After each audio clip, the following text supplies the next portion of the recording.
Welcome back to the Morning Mindset. I want to begin right away with a quote from the book Humility by Andrew Murray.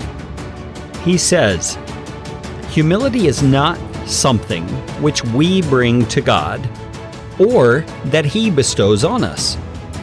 It is simply the sense of entire nothingness which comes when we see how truly God is all, and in which we make way for God to be all.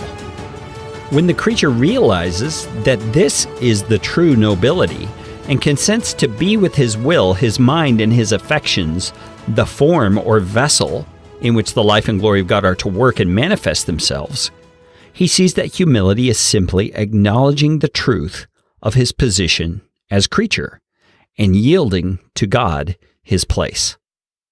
You know, as I remember first reading this book, Humility, that is the paragraph that jumped out at me and grabbed me most of all in my initial reading. And it's the idea that humility is a realization more than it's anything else. It's realizing how little I am in light of how much God is. It's a recognition that true nobility, true fulfillment as a human being is in consenting to that truth, in acknowledging that truth. And Andrew says, with our will, with our mind, and with our affections, which means our emotions, we are acknowledging that is true. I am nothing. God is everything. And it's in that place of recognition that God's glory and power begin to work in us, because we as his creatures are consenting to give him his place as the almighty creator who has formed us and has placed us into this earth. I find that to be a very liberating thing. I find it to be a very power-giving thing, because it is the place in which we're able to make ourselves available to God, but also in which he is able to move in unhindered by our attitudes of self-reliance and self-esteem and self-do-itness that we tend to have in our hearts as human beings. It's just vital that we learn to recognize how mighty and how awesome our God is, and that we as creatures are to be submitted to that.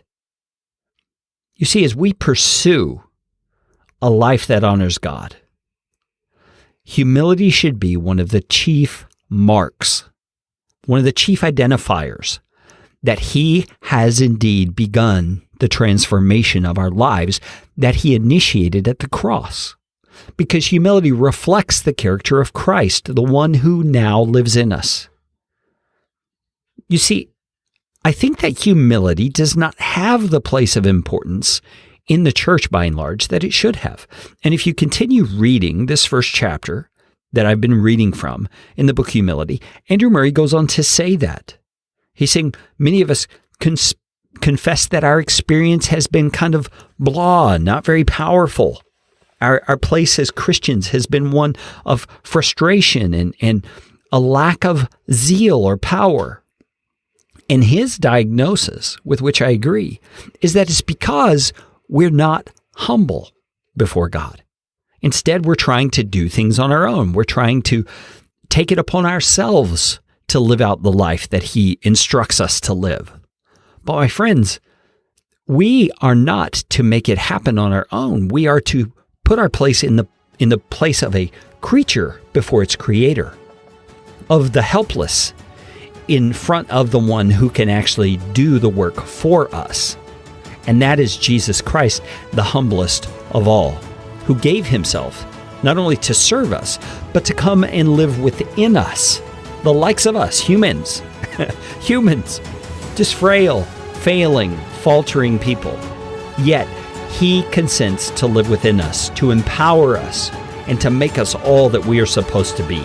My friends, that is the joy of the Christian life. Let us learn to recognize who we are before our Creator.